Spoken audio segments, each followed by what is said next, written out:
کہ اس ڈیبیٹ اور مناظرے کو جو انجام دیا ہم نے، اس کی آخری تیاری اسی سرزمین دیوبند میں ہوئی۔ وہ شخص تھے جن کے ساتھ مناظرہ ہوا۔ جب میں نے یہ ارادہ کیا کہ انہیں اس مناظرے کی دعوت دینی چاہیے، تو سب سے پہلے میں نے جنہیں فون کیا وہ مفتی صاحب تھے، اور مفتی یاسر ندیم الواجدی صاحب سے میں نے مشورہ کیا اور ان سے پوچھا کہ حضرت آپ کی کیا رائے ہے، کیا یہ قدم اٹھانا چاہیے یا نہیں؟ حضرت نے ہمت افزائی کی اور اجازت دی کہ آپ ضرور یہ کام کریں، انشاءاللہ خیر ہوگا۔ اور اس وقت سے لے کر ابھی تک مسلسل حضرت نے میرا تعاون کیا اور میری مدد کی۔ جو فکر میں ندوۃ العلماء سے لے کر آیا تھا کہ مغربی تہذیب کے خلاف کام کرنا ہے، اور حضرت مولانا ابو الحسن علی ندوی رحمہ اللہ کی تحریروں سے جو فکر مجھے حاصل ہوئی، کیونکہ آپ سب کو معلوم ہونا چاہیے کہ حضرت مولانا علی میاں ندوی رحمہ اللہ اکثر مغربی تہذیب کے خلاف لکھتے تھے۔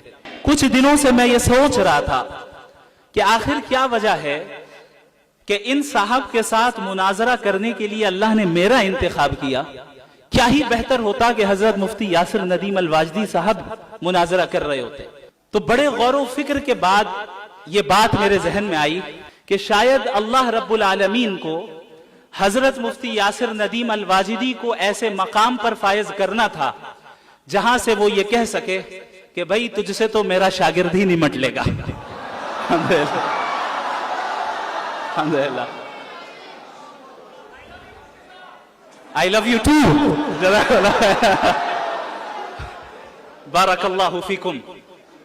انشاءاللہ تعالی یہ سلسلہ دین کی حفاظت کا جاری رہے گا، اور آپ حضرات کو دیکھ کر یہ امید کرتا ہوں اور یہ مجھے احساس ہوتا ہے کہ انشاءاللہ آپ میں سے ہر ایک فرد جدید فتنوں کا مقابلہ کرنے کے لیے تیار ہوگا۔ جتنے فتنے سر اٹھائیں گے انشاءاللہ ہر گھر سے شمائل اٹھے گا انشاءاللہ۔ جتنے بھی فتنے اٹھے انشاءاللہ اس دین کی حفاظت کرنے کے لیے ہر صدی میں رجال اللہ کھڑے ہوں گے۔ جس طرح ہر زمانے میں ایسے رجال اللہ کو اللہ نے پیدا کیا کہ وہ اپنے زمانے کے فتنوں کو انہوں نے کچل کر رکھ دیا اور ان زنجیروں کو توڑ کر رکھ دیا، اس زمانے میں اللہ رب العالمین نے مغربی تہذیب کے فتنے کے مقابلے کے لیے جس جماعت کا انتخاب کیا ہے، اس کی ابتدا کے لیے اللہ رب العالمین نے حضرت والا کا انتخاب فرمایا ہے۔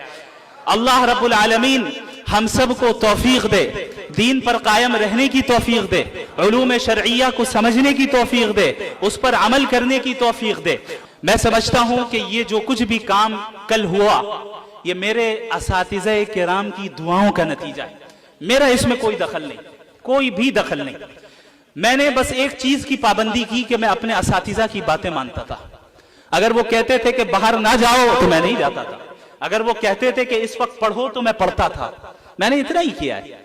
جزاکم اللہ خیرا وآخر دعوانا ان الحمد للہ رب العالمین، والسلام علیکم ورحمۃ اللہ وبرکاتہ۔